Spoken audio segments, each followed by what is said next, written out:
Hi there folks, welcome back to another video. Wow, it seems like forever since I made a video. And first of all, I want to say a heartfelt thank you for everyone who was concerned about me after having my appendix out. And I just couldn't do much, so I decided I'll go birding. So I took two friends from Australia all over the Southwest. We started in California. We're at Yellowstone National Park filming grizzlies and all kinds of fun stuff, and finally ended up birding all throughout Texas, and that's where I left them, in Houston, Texas. So now I'm back here on the property, and I'm so behind on everything, but I'm ready to get going.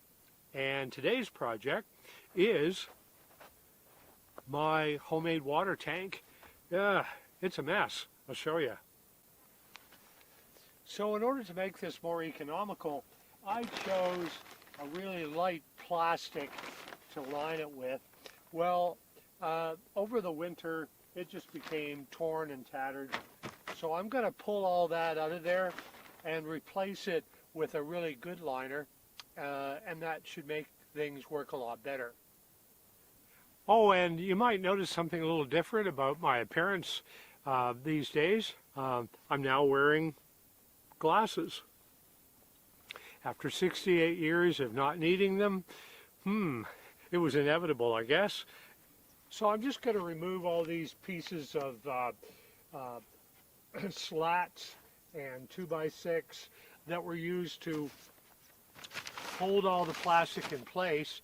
And in the case of the 2x6, they were used to offer support for this structure. But I'm going to use a new type of support, which you'll see after a bit.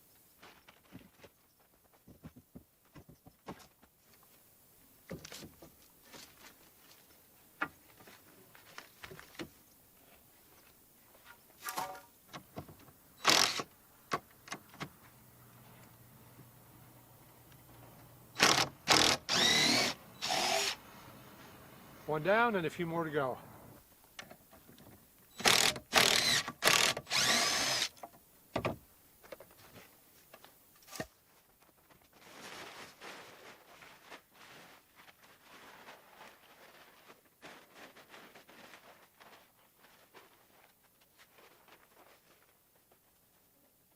So in order to cover this water tank, to keep dirt and just debris from blowing in there, I'm going to need to create basically 4 trap doors that flip open and allow access to inside to clean the tank or any other maintenance.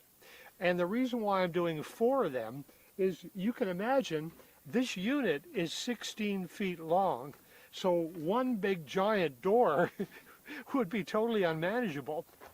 So we'll start by measuring out 4 feet on this treated 2x4.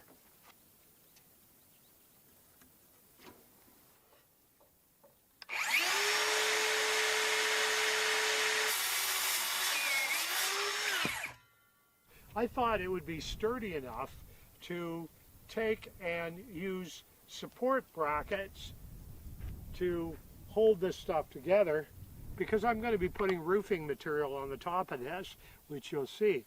But this is so wobbly, I would call this a fail. So in this case, I kind of disobeyed my own personal rule for projects.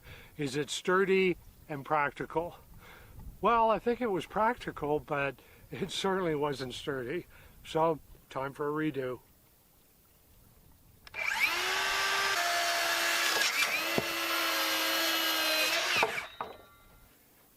So these doors are going to be 48 inches wide, so I've got two 48-inch 2x4s here, and now I'm going to make the cross pieces here.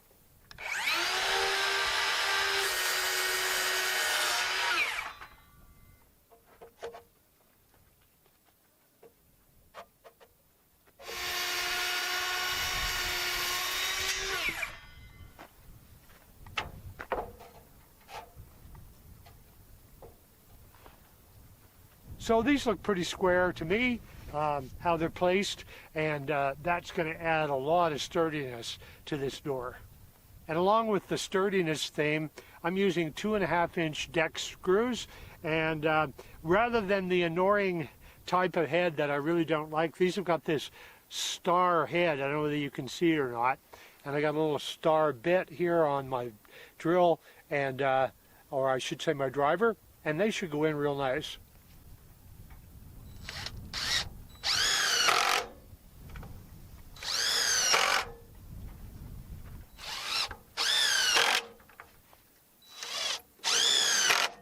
Two should do it, and you notice I angle them so that it gives it extra strength rather than putting them in a row.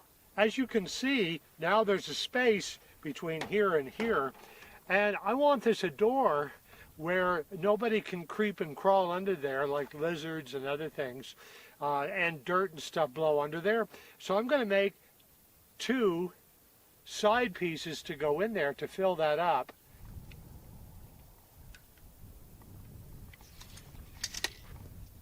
And so I took a moment to mark where it's going to be cut in half.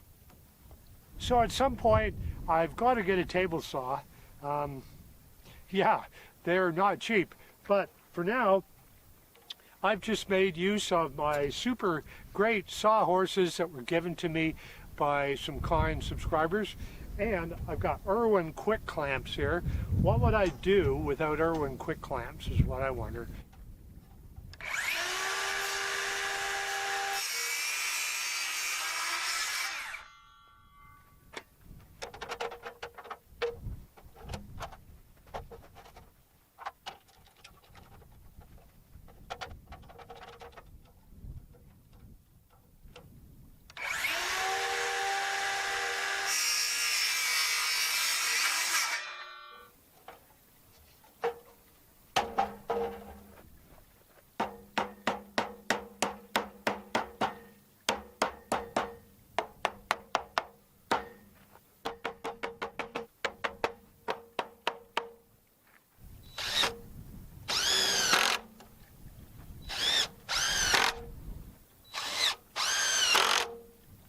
So three deck screws in here should hold this real nice.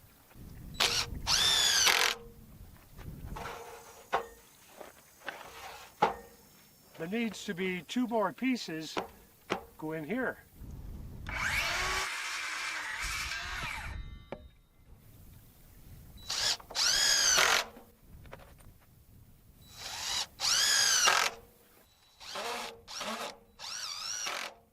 So super to be working on projects again. I'm very, very thankful.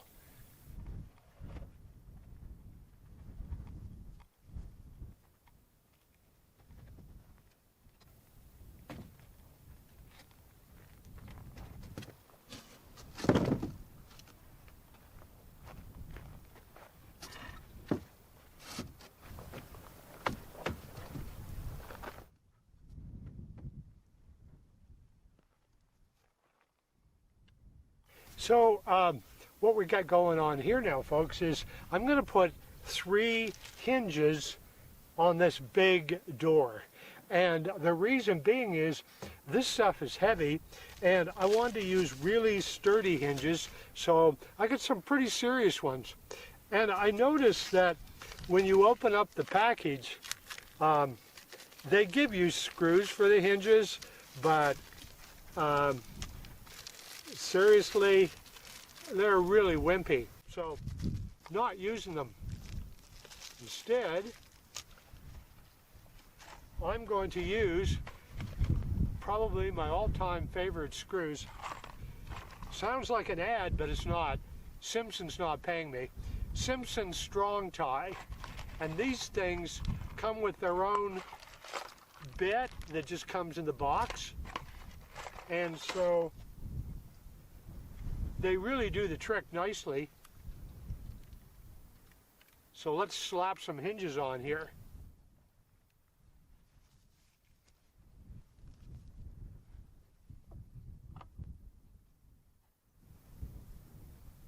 Try to line it up so it's pretty level.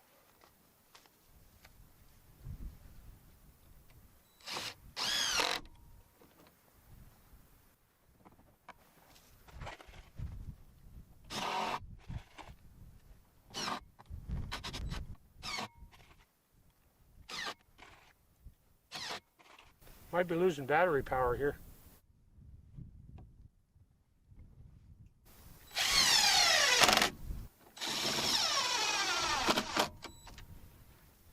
Got to get another battery.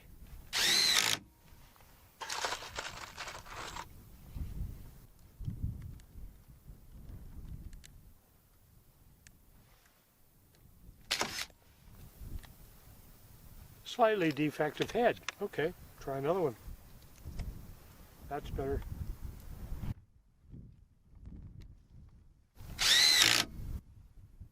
So this isn't fine cabinetry, as I often say. So I'm just going to eyeball the distance between those and put the third one in the middle.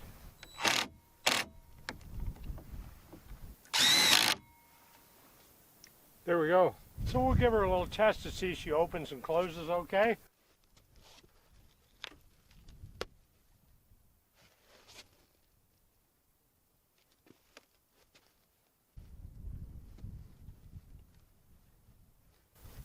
Looks great. So in order to make this sturdy, because the water has a lot of pressure on this tank when it's filled, I'm using these pieces of Unistrut every 4 feet just to make it sturdier.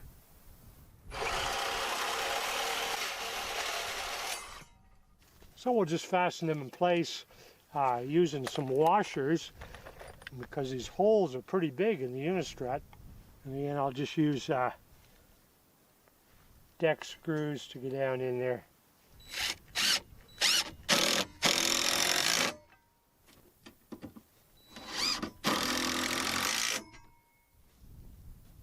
There, that'll hold that up good. Make it nice and sturdy. Well, I've definitely never cut roofing material before. Well, what a learning experience. First thing I tried to do was use the Sawzall to cut it. Wasn't a pretty scene for sure. I've just got these tin snips, I call them, at Home Depot, and I'm just cutting like scissors.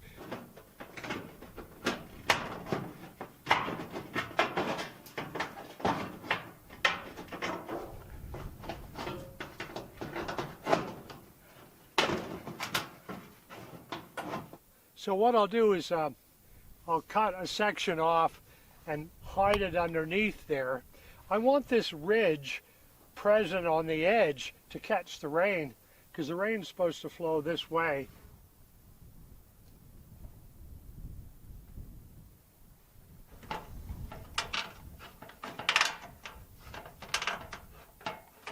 After all that cutting, I thought I had it right. This is supposed to fit nicely under here, but I cut it wrong. Gotta cut it again. It's gonna be a fast way to cut this stuff. I sure could use it, that's for sure.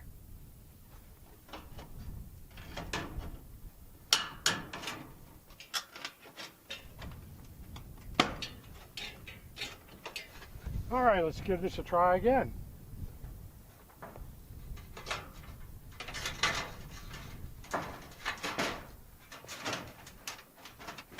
Not perfect, but that'll do. Well, cutting that was painful, and it just reminded me of that statement we're all familiar with: work smarter, not harder.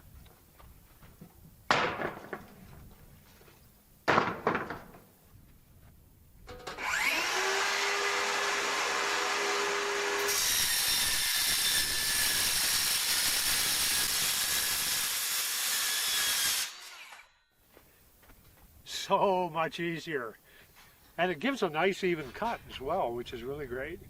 And I saw how one YouTuber cut sheet metal super easy. What did he do? He took his wooden circular saw blade like this one here and just took it off, unscrewed the bolt here, and then took the whole blade off, flipped it entirely around, and put it back on, and of course tighten it all up again. And believe it or not, it now cuts sheet metal. Super easy. How cool is that? I'm going to pre-drill for all the roofing screws. And as a rule, I'm going to run a screw about every 12 inches.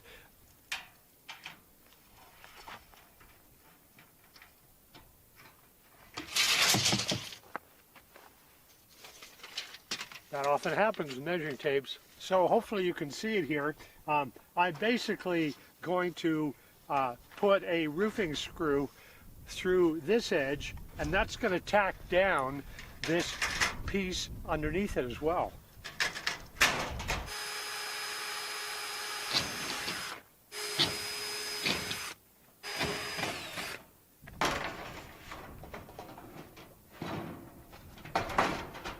Houston, we have a problem. Because I'm overlapping these sheets so the rain can run the whole length nicely, when I cut these sheets in half,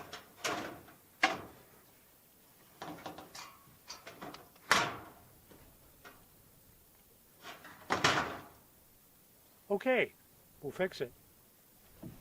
So I just simply created a filler piece of can't say that well, pressure treated 2x4. There. Hey Simon, did you notice I'm wearing gloves a lot?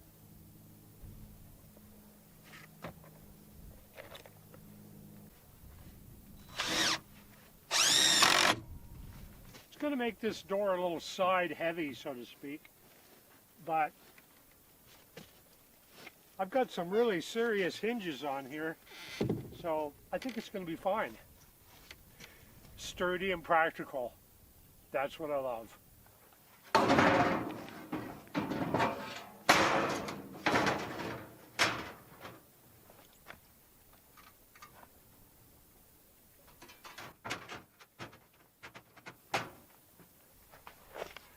Wrong piece, Don. It's too short. That's better. So this has got nothing to support it under here at all, nor in the next one. So I'm going to have to cut some filler pieces of 2x4 and put them in there. And you can't make this up. This piece was just lying around the exact size I needed. Wow, I love when life gives us breaks like that.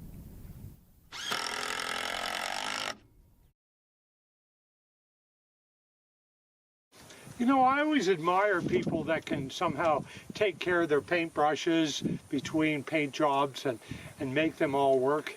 Mine always end up looking like this. I think this one has had it, wouldn't you say? So first thing you do is look for interesting slithery things, if you get my drift.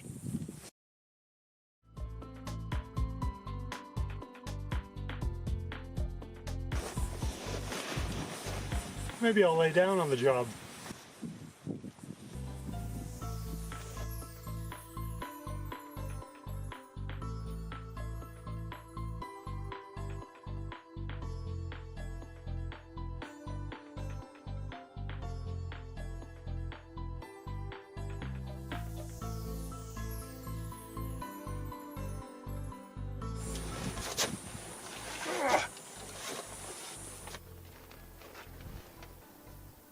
I guess what I could do is dip the brush in the paint with the left hand. Try not to smatter it all over my head. Although I could paint over the bald spots, that would be a good idea. And now, use the right hand.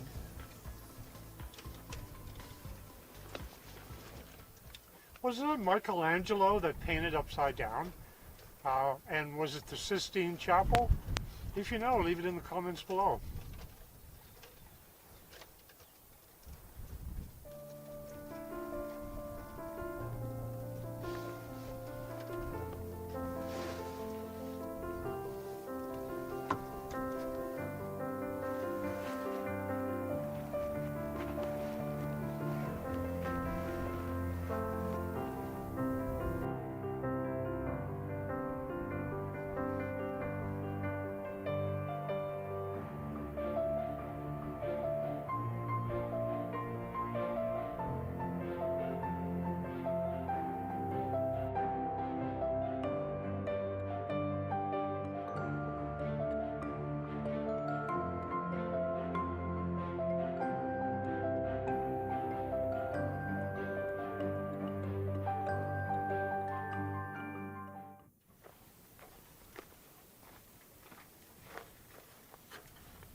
So what we're doing here, I want to tack that 2-inch foam board down firmly to the framework of this tank.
And I'll simply attach this gutter here to this, what I would call door number 1. And essentially, you can see here the spout where the water will run down into.